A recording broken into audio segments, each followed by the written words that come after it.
Γεια σας παιδιά, ξέρω ότι έχω πολύ καιρό να κάνω βίντεο. Σήμερα θα σας δείξω κάποιες φιγούρες για μια παράσταση. Ο Καραγιοζής και η Μικρή Γοργόνα. Ξεκινάμε πρώτα από τον Καρχαρία. Δεν μου βγαίνει πολύ καλά, αλλά εντάξει. Εδώ και σούστα. Ωραία. Μετά έχουμε έναν Δελφίνι. Ούτε αυτό μου βγαίνει πολύ καλά. Παιδιά, δεν πειράζει. Για να μην σας βγαίνουν καλές φιγούρες, δεν πειράζει. Υγεία. Λοιπόν, εδώ πέρα μετά είναι η Γοργόνα και η σούστα. Ξέρω ότι την έχω κάνει τώρα από μαύρο, την έχω βάλει για ροζ επειδή είναι κορίτσι. Δηλαδή το σχέδιο για ροζ. Ωραία. Μετά αυτό δεν είναι φιγούρα ακριβώς, είναι η θάλασσα. Επειδή θα μου βγαίνουν οι πινέζες, γιατί το κάνα δύο κομμάτια. Ένα αυτό το κομμάτι και ένα αυτό το κομμάτι, τα κάνα δύο. Και το δοκίμασα στη σκηνή μου, έβαλα την πινέζα και όλη την ώρα μου έβγαινε. Γι' αυτό το έχω σειράψει για να μην βγαίνει. Ωραία, πάει στη θάλασσα. Και η τελευταία δεν είναι ακριβώς φιγούρα, είναι η βάρκα. Να περιμένετε εδώ. Η θάλασσα και εδώ η βάρκα. Εδώ η βάρκα που την έχω κάνει από κούτα. Ωραία.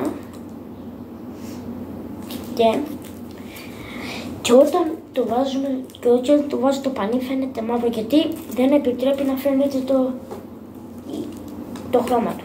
Γιατί ό,τι και χρώμα και να το βάψετε, όταν θα το παραβάζετε στο πανί θα φαίνεται μαύρο. Λοιπόν, ωραία. Και εδώ έχω κάνει και αυτό εδώ το σχήμα, γιατί για να βάζω μέσα τη φιγούρα. Να, ας πούμε μισό λεπτό να βάλω τη φιγούρα. Να εδώ τον Μπαρμπαγιώργο. Ωραία. Βάζω εδώ πέρα πάνω τώρα τον Μπαρμπαγιώργο. Εδώ πέρα μέσα στη θήκη. Στην θήκη. Κάθεται πάνω και πηγαίνει. Να περιμένετε να το γυρίσω μία από την άλλη. Να το ξαναβάλω μέσα.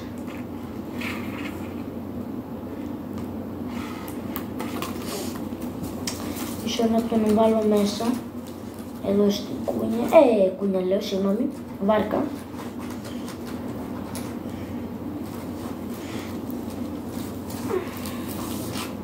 Ορίστε, να. Και πηγαίνει.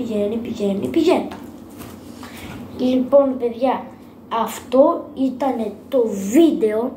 Ελπίζω να σας άρεσε πάρα πολύ. Και αυτά.